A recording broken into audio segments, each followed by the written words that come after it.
Okay guys, that's it for our lesson. Do you have some questions or clarifications to ask? Yes, Mr. De La Cruz. Sir, how do scientists find answers to their questions, and do they have a basis for their experimentation?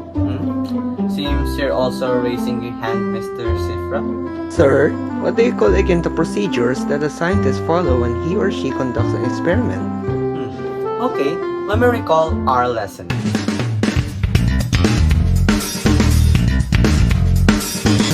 A good day to everybody. This is Ram and we'll be talking about facts of something under science. Have you heard the questions of Mr. De La Cruz and Mr. Sifra? Well, later on, after this lesson, we'll be able to come up with the answer of those questions. Our topic is all about scientific investigation. Have you ever wondered how scientists find answers to their questions? And how do they come up on a solution to their problems they have encountered? The scientists follow a series of steps in solving problems. This procedure is what we call the scientific method. Scientific method is a step-by-step procedure that the scientists follow when they conduct an experiment. It is a systematic way of solving a problem and answering the questions about the world under science. Here are the steps or procedures of scientific method. First, making an observation. Second, asking a question.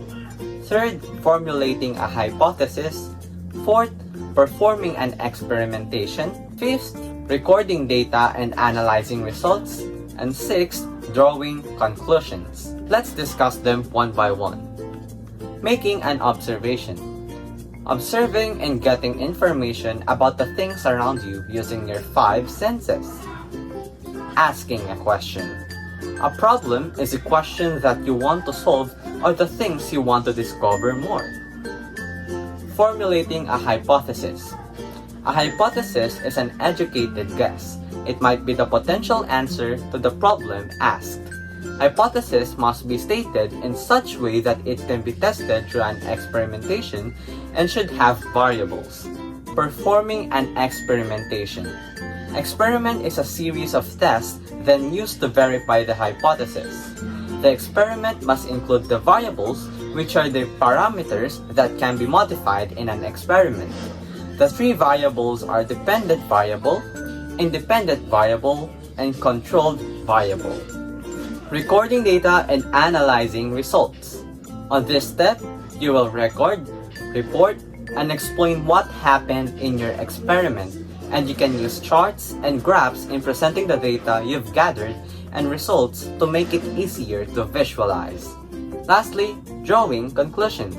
Conclusion is a summary of results you've gathered from the experiment. You will come up to an answer if your hypothesis is correct or not. Trivia time! Did you know that the Italian physicist Galileo Galilei is recognized as the founder and father of scientific method? Galileo pioneered the experimental scientific method and was the first to use a refracting telescope to make important astronomical discoveries. Now you know! Thanks, sir. Now I know. Oh, now I know. That's good to hear that you have already understood our lesson. And you guys, I hope you learned something from this video. Stand by for more science-related videos. Bye!